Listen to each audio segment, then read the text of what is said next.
안녕하십니까, 닥터 비트맨입니다. 네, 지금 암호화폐 시장 상황이 굉장히 좋습니다. 네, 너무나 좋네요. 특히 리플 XRP의 이런 가격 성장이 두드러지고 있는데요. 네, 코인베이스 프로에서 이제 뉴욕에서 XRP 거래 활성화 후에 69% 성장을 했다라는 기사가 나왔습니다. 네, 제가 전 영상에서도 언급을 했지만 코인베이스 프로가 이제 뉴욕 거래자들에게 XRP 거래를 지원한다는 얘긴데요. 네, 여기 나오죠. 거래소가 지속적으로 새로운 기능을 추가하고 새로운 업데이트를 제공한다. 최근에 XRP는 현재 뉴욕 플랫폼에서 거래가 가능하다고 발표했다.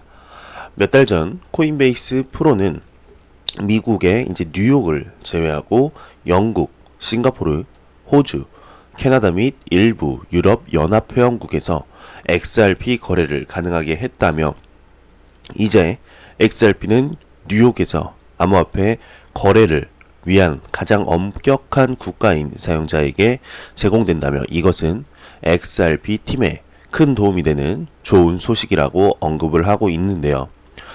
네, 과연 이 기사 하나 때문에 코인베이스 프로가 뉴욕의 사용자들에게 XRP를 제공한다라는 소식 하나 때문에 과연 XRP 가격이 이렇게 급등을 하는 것일까요? 네, 저는 개인적으로는 이 기사에는 동의는 못하겠습니다. 여태까지 XRP, 리플이 보여주었던 호재와 모습들을 봤을 때 이 기사 그냥 묻혀가도 전혀 이상하지 않는 정도의 기사입니다. 네, 지금까지 모습을 봤을 때는요, 아마 많은 분들이 느끼셨겠지만 XRP가 세계 통화로 이렇게 단일 통화로 통합이 됐다, 이런 기사 정도 아니면은 정말 호재에 꿈쩍도 안 하는, 오히려 좋은 소식들은 계속 나오고 있는데 가격은 떨어지는 이런 기이한 모습을 보여주었습니다. 이 코인베이스 프로 기사 하나 때문에 가격이 올랐다고 볼 수는 없는 것 같고, 여태까지 호재가 쌓일 만큼 쌓였죠. 정말 가격이 안 움직였는데 이 상승장이 그 XRP의 가격 눌렸던, 호재에 눌려서 오르지 않았던 가격을 터트린 것이 아닌가 하는 개인적인 생각이 듭니다. 아마 저의 이 생각은 XRP를 유심히 지켜봤던 분들이라면 동의하지 않을까 싶습니다. 네, 오랜만에 코인 마켓캡 말고 빗썸을 한번 들어와 봤습니다. 빗썸에서 가격을 한번 살펴봤는데요. 네, 굉장합니다. 리플 XRP가 500원을 드디어 넘었습니다. 네, 이 상승세가 언제까지 이어질지 개인적으로 궁금하네요. 정말로 전 고점인 4,950원을 넘는 날이 하루빨리 찾아왔으면 좋겠습니다. 네, 비트코인 같은 경우 거의 1000만원에 육박하고, 이더리움 26만원, XRP 514원, 비트코인 캐시는 혼자 파란불을 보여주고 있네요. 여태까지 많은 상승을 보여주어서 그런 것 같네요. 네, 라이트코인은 5.3%, 이오스가 9%, 스텔라루멘이 거의 XRP의 형제 코인이어서 그런지 동반 상승하며 16%, 에이다가 21%, 트론도 12%가량 상승하는 모습을 보여주고 있습니다. 네, 암호화폐 시장 상황 너무나 좋습니다. 특히 XRP의 성장이 두드러지고 있는데요. 500원 뿐만 아니고 600원, 700원, 800원, 2000원, 4950원을 넘는 이런 가격 상승을 보여주었으면 좋겠습니다. 네, 그러면 제가 준비해온 소식으로 넘어가도록 하겠습니다. 네, 첫 번째 소식입니다. 이제 독일이 암호화폐 채택 지원한다는 소식인데요. 독일의 이제 두 번째로 큰 증권 거래소에서 XRP 및 라이트코인을 상장한다는 소식입니다. 네, 요즘에 암호화폐 공간에 엄청나게 좋은 소식들이 계속 나오면서 이 모든 것이 BTC를 포함한 암호화폐 시장의 가격 성장을 이끌었다며 기사가 시작되고 있는데요. 벡트에 이제 7월부터 테스트한다는 이런 발표와 함께 암호화폐 주류 채택에 관해 많은 움직임이 보이고 있으며 비트코인 가격이 계속해서 상장하고 있다. 네, 이런 소식입니다. 그리고 독일 증권거래소 라이트코인 및 XRP, ETN 목록을 공개했다고 하는데요. 네, 독일의 두 번째로 큰 증권거래소이자 유럽에서 9번째로 큰 증권거래소인 슈투트가르트 거래소가 라이트코인과 XRP를 Exchange Traded Note에 상장을 승인했다고 합니다. 독일에서 처음으로 이제 투자자들은 암호화폐 라이트코인과 XRP를 기반으로 ETN 매매를 할 수 있다고 하네요. ETN은 투자자가 다양한 자산에 투자할 수 있도록 엄격하게 규제되고 투명하며 보호된 수단처럼 ETF와 비슷한 방식으로 운영이 된다고 합니다. 이렇게 XRP와 라이트코인의 접근성을 높이는 좋은 소식이었습니다. 이 소식이 XRP와 라이트코인에 긍정적인 영향을 미쳤으면 좋겠네요. 네, SEC ETF 소식입니다. 비트와이즈 비트코인 ETF 승인이 재차 연기됐다고 합니다. 참 답답합니다. 왜 이렇게 연기만 할까요? 연기를 좋아하는 걸까요? 네, 죄송합니다. 연기를 계속하네요. 네, 미국 증권거래위원회 SEC가 비트코인 상장 지수펀드 ETF 승인 여부 결정을 또다시 연기했다고 합니다. 14일 코인데스크에 따르게 되면 SEC는 이날 공지를 통해 비트와이즈가 NYSE 아르카와 함께 제출한 비트와이즈 비트코인 ETF 승인안에 대한 결정을 연기한다고 발표했다고 합니다. 비트와이즈 ETF 승인안은 금년 1월 SEC에 접수됐는데, 그러나 SEC는 지난 3월 말 비트와이즈 ETF와 바네크 솔리드 X 비트코인 ETF 승인 결정을 5월로 한 차례 연기했다며, SEC가 이날 비트와이즈 비트코인 ETF에 대한 승인 결정을 재차 연기함에 따라 암호화폐 업계가 기다리는 비트코인 ETF 출시는 조금 더 늦어질 전망이라고 합니다.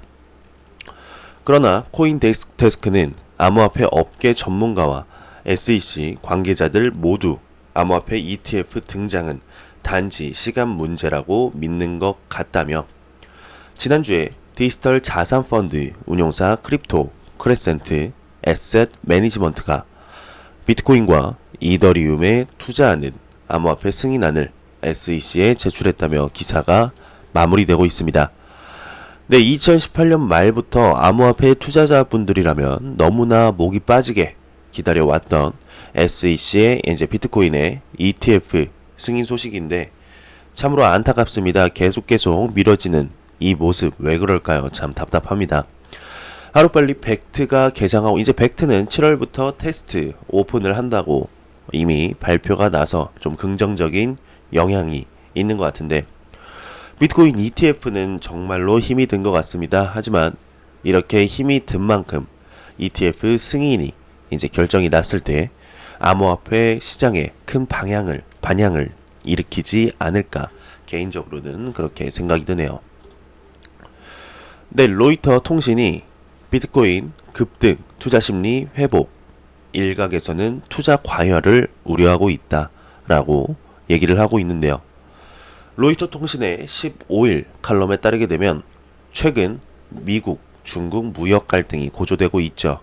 비트코인이 14일 오전부터 급등 흐름을 보이며 최근 10개월간 최고가를 경신하면서 암호화폐 투자자들의 희망이 다시 불타올랐다고 합니다. 네, 한편 일각에서는 비트코인의 반등 속도가 과도하게 빠르면서 투자자들은 이를 더 경계해야 한다는 의견도 제기되고 있다고 하는데요. 사실상 암호화폐 시장의 불투명성은 최근 비트코인 강세에 대한 분명한 원인이나 분석 및 이론을 제시하지 못하고 있다는 것, 이와 관련해 블록체인 스타트업 커머스 블록의 최고 경영자인 니콜라스 그레고리는 급격한 가격 변동은 바람직하지 않고 이는 시장의 불건전성을 반증하기도 한다면서 블록체인이라는 신흥 기술을 신뢰하는 사람들은 어디서 어떤 일이 일어나는지 알지 못한다 라고 지적하기도 했다며 기사가 마무리되고 있습니다. 네, 급격한 가격 변동, 급격한 걸까요? 네, 저는 개인적으로는 그렇게는 생각을 하지 않습니다. 지금 암호화폐 불장이 찾아와서 급격하다고 볼 수는 또 있을 것 같은데, 여태까지 1년 반 동안 역대급 하락장 동안 암호화폐의 역사상 가장 긴 하락장 동안 얼마나 많은 좋은 소식들이 나왔었나요? 그 소식들에 하나도 움직이지 않았었죠. 굉장히 좋은 소식들, 제도권 안으로 받아들여지려는 소식들, 특히 XRP 같은 경우는 파트너십 소식이 넘치고 넘쳐났습니다. 그런데 이 정도 지금 가격 상승이 과연 급등일까요? 네, 잘 모르겠습니다. 저는 잘 모르겠네요. 네, 컨센서스 2019에서 노벨 경제학자들이 블록체인에 대해서 얘기를 하며 장점을 언급했다고 합니다. 네, 왼쪽부터 올리버 하트 하버드대 교수, 네, 데이비드 예맥 뉴욕대 교수, 하버드대 교수, 토론토대 교수, 네, 그리고 창시자 그룹 CEO라고 하네요. 네, 경제 분야에서 블록체인 기술에 가장 기대하는 건 무엇일까라는 이런 생각과 경제학자들은 당사자들이 계약 현황을 쉽게 확인하고 계약 의무를 강제하는 데 기여할 수 있다며 집행 비용을 꼽았다고 합니다. 노벨 경제학상 수상자 등 경제학자들은 미국 뉴욕에서 열린 컨센서스 2019에서 블록체인의 가능성과 한계를 논의하며 이렇게 말했다고 하는데요. 계약 이론 정립에 기여해서 2016년 노벨 경제학상을 받은 올리버 하트 하버드대 교수는 블록체인의 특성이 이론적으로는 계약 의무를 집행하는데 용이한 도구가 될 수 있다 언급했다고 합니다. 네, 그는 크라우드 펀딩을 예로 들며 목표액을 모으지 못해 펀딩 참여자들에게 환불해 줄 때 블록체인 기술이 활용될 수 있다며 모두가 모금 현황을 실시간으로 알 수 있고 환불 집행에도 분쟁이 발생할 가능성이 적다는 이런 얘기라고 하네요. 네, 이렇게 단순한 크라우드 펀딩 외에도 기업 내 계약 등에서 이러한 특성이 장점으로 발휘될 수도 있다고 언급했다고 합니다. 네, 메커니즘 디자인 이론에 기여한 공로로 2007년 노벨 경제학상을 받은 에릭 메스킨 하버드대 교수도 동의했다고 하는데, 그는 블록체인의 가장 중요한 잠재력은 필요한 수준의 계약 정보만 공유할 수 있다는 점이라고 강조했다고 합니다. 네, 통신사가 참여하는 전파 경매를 예를 들었다고 하는데, 그는 최고가를 제시한 회사가 낙찰되지만 낙찰 가격은 차점자가 써낸 가격을 내게 되는 차점 가격 경매에서 블록체인을 적용할 수 있다고 하네요. 네, 이렇게 되면은 정해진 프로토콜을 따라서 낙찰되기 때문에 서로 응찰가를 공개하지 않고서도 참여자들이 낙찰 결과에 수긍할 수 있다고 하는데, 블록체인이 계약의 집행 비용을 줄여줄 것이다 라며 얘기를 하고 있습니다.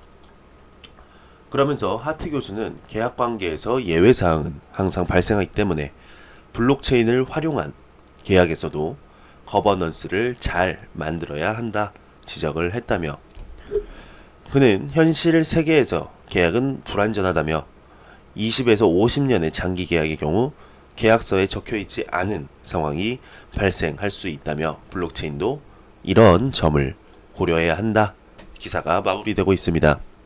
블록체인에 관해서 굉장히 좋은 얘기들을 많이 나눈 시간이었던 것 같습니다. 네, 컨센서스 2019에서 나온 소식들이 아마 아직까지는 완전하게 공개되지는 않은 것 같습니다. 이거에 관해서 좋은 정보들을 얻는 대로 여러분들께 바로바로 이렇게 공개해 드리도록 하겠습니다. 전달해 드리겠습니다. 네, 다음 소식입니다. 네, 소식을 전하기 전에 기침 한번 시작했습니다. 네, 미국의 화이자 제약 임원이 블록체인 충분히 상품화 가능한 수준이다 언급했다고 하네요.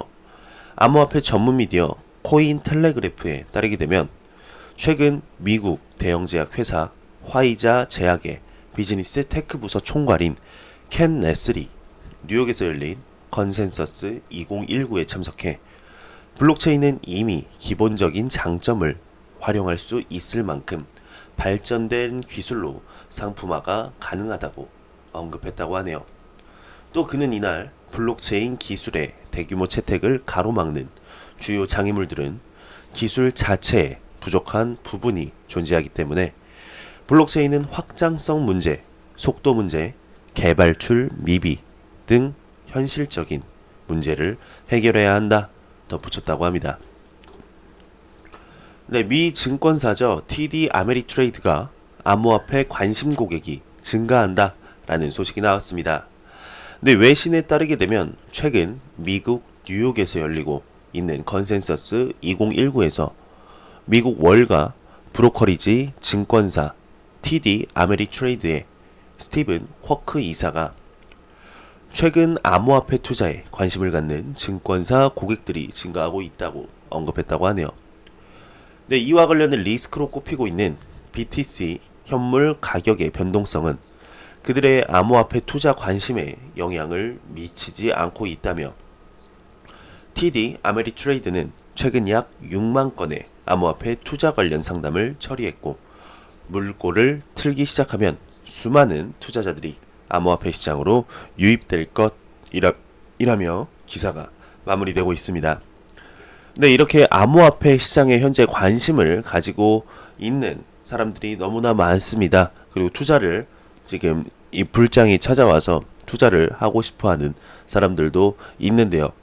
지금 특히 이제 한국 같은 경우는 일단 제 지인들 그렇게 비트코인을 도박 투기로 봤던 지인들이 슬슬 암호화폐 시장에 대해서 저에게 물어보기 시작했습니다. 참 투자를 하고 싶은데 투자하는 방법이 없다. 방법을 모른다. 네, 그쵸. 지금은 한국 정부에서 이 거래소에 대한 정책을 전혀 바꾸고 있지 않기 때문에 신규 가입이 아마 힘들 겁니다. 네, 하루빨리 우리나라 대한민국 정부에서 신규를 이렇게 받아들인다는 이런 제도를 좀 바꾸면은 이제 오픈을 하게 되면 암호화폐 급등을 하지 않을까, 아마 김치 프리미엄을 다시 보게 되지 않을까 개인적으로는 생각이 드네요. 네, SEC의 고위 관계자가 암호화폐 블록체인 업계와 소통을 원한다 라고 언급을 했다고 하네요. 네, 코인텔레그래프에 따르게 되면 에이미 스타 미국 증권거래위원회 자본시장 동양 사무국장이 세계 최대 이제 블록체인 컨퍼런스 컨센시스 2019에서 증권법의 다양한 적용 방법에 대해 이해를 높이기 위해서 현지 암호화폐 및 블록체인 기업과 교류를 희망한다 라며 기사가 마무리되고 있는데요. 일단 소통을 원하면 ETF부터 승인하고 소통하는 것도 나쁘지는 않을 것 같다고 생각이 드네요. 네, 창문을 열어놓고 자서 그런가요? 네, 힘드네요. 네, 리플 규제 관계 총괄이 블록체인 국가 보안 이슈로 다뤄져야 한다 언급했다고 하는데요. 암호화폐 전문 미디어 코인텔레그래프에 따르게 되면 최근 라이언 자곤의 리플 규제 관계 총괄이 뉴욕에서 열리고 있는 컨센서스 2019에 참석해서 기술은 미국의 국가 안보 이슈로 다뤄져야 하며 미국 외 국가에게 의존하지 않아야 한다 라며 블록체인 및 암호화폐는 미국의 미래 인프라의 일부가 될 것이고 국가 안보 및 경제 측면에서도 미국이 리더 자리를 유지하는 것이 중요하다고 언급했다고 하네요. 네, 세계 프랑스 은행이 파나스트라 블록체인 대출 플랫폼에 합류했다고 하는데요. 영국 핀테크 기업 파나스트라가 공식 채널을 통해 BNP 파리바, 나타시스, 소시에테, 제네랄 등 3개 프랑스 주요 은행이 파나스트라 R3 코르다 블록체인 대출 플랫폼 퓨전 랜더컴 프로젝트에 합류했다고 합니다. 퓨전 랜더컴은 신디케이트론 시장의 효율성과 투명성을 강화해서 은행 간 데이터 공유를 원활하게 한다는 게 파나스트라 측의 설명이라고 하네요. 네, 치미송과 조셉 루빈이 50만 달러 내기를 했다고 합니다. 이더리움 전망과 관련해서 했다고 하는데, 네, 컨센서스 2019에서 비트코인 코어 개발자 지미송과 이더리움 공동 창업자 조셉 루빈의 이더리움 발전을 걸고 50만 달러 규모의 내기를 시작했다고 합니다. 내기 규칙은 만약 이더리움이 4년 후 지금보다 더 발전해 있다면 지미송은 루빈에게 810.8 이더리움을 지불하고, 만약 이더리움 기반 탭 경제가 현재보다 활성화되지 않으면 조셉 루빈이 지미송에게 69.74 BTC를 내야 한다고 하네요. 탭 경제 활성화의 기준으로는 15개 개성 있는 탭의 1일 활성화 유저 수가 10,000명을 넘어야 한다며 기사가 마무리되고 있습니다. 네, 이제 내기까지 하고 있네요. 과연 누가 이기게 될지 4년 후에 밝혀지게 되겠네요. 4년 후에 지미송과 조셉 루빈이 이 약속을 기억이나 하고 있을지 참 의문이 듭니다. 네, 제가 준비해온 소식은 여기까지입니다. 영상이 도움이 되셨다면 구독과 좋아요 그리고 광고 한 편만 처음부터 끝까지 시청해 주시기 바랍니다. 이 채널은 오직 광고 수익으로 운영이 되게 됩니다. 네, 영상 항상 시청해 주시는 시청자분들, 구독자분들 너무너무 감사합니다. 저는 다음 영상으로 찾아뵙도록 하겠습니다. 지금 여기에 닥터비트맨 로고를 클릭하시면 구독으로 빠르게 이어집니다. 네, 저는 다음 영상으로 찾아뵙도록 하겠습니다. 감사합니다.